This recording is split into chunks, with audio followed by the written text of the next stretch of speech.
for myself in very fleeting moments where everything works and the story comes together and communicates emotionally exactly what I was feeling or trying to say. In those moments, I feel certain, more certain than ever, that I am doing what I'm supposed to do for a perfection. I feel home. The third and final thing I knew for sure about being a grown-up was that I would have a family. I didn't know if that meant I would have a partner for life. I was so young when I first imagined it, I didn't even know for sure I was gay. But there was never a moment during the time I wrestled with my own sexuality that I ever doubted my desire or capacity to be a parent. As young as I can remember, I read books to kids at the library. I started babysitting in 8th grade, and I was a camp counselor throughout most of high school. I had a very close-knit and wonderful family of my own. My parents, both by design and by example, taught my sister and me that family are the people that love you first and most. They are the ones you mark your life with, the people with whom you first bond and clash, and we clashed a lot, and who help you forge the person you are meant to become. That feeling of boundless love and support from those closest to you, through life's ups and downs, that feeling I was taught is also called home.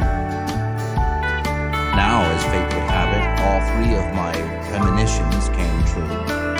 I now live in Los Angeles as a professional writer. As of February of last year, I am a parent to our son, Caleb. None of these three things occurred in the time or the manner that I thought they would.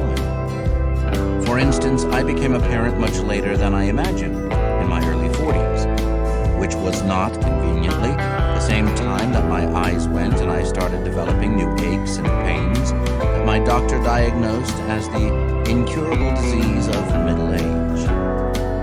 And for all my surety that I would one day be a parent, I've had nothing but questions ever since I became one. Simple questions like, what's the best diaper to use on sensitive skin? Or what's the best formula to buy? Or do any sleep routines really work? And I've had more complex questions too, some of which pertain to being a gay parent. Like, what will our son call my partner, Robbie, and myself? Which of us will he call Dad? He calls us both Dada, by the way. Babies are much smarter than you are at figuring out what they want to do. And I wonder almost every day if I'm a good enough parent. Robbie is great at changing diapers, dressing Caleb, putting him to sleep, comforting him, making him laugh, soothing him, etc. And I'm great at delivering a running commentary while Robbie does those things.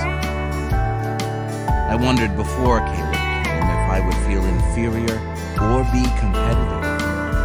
A weird thought, but something I've since learned is not uncommon amongst parents of the same sex. It's as simple as, will he have a favorite dad? As it turns out, Caleb doesn't seem to have a favorite dad. He has no idea I'm not as good at changing him. In fact, he seems to equally despise anyone trying to put a shirt on his head. But I do have a favorite parent. It's Caleb's other father. And when I watch the two of them together cuddling or playing, it's hard to describe how happy it makes me feel, so I'll just say again, it is that same feeling of home. I hope this book helps you with some of the many questions you'll have about your own family. I know it helped us. Wherever you're at on the journey to becoming a parent, best of luck to you.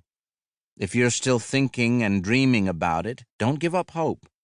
If you're about to become a parent, why are you reading this book? Go get some sleep.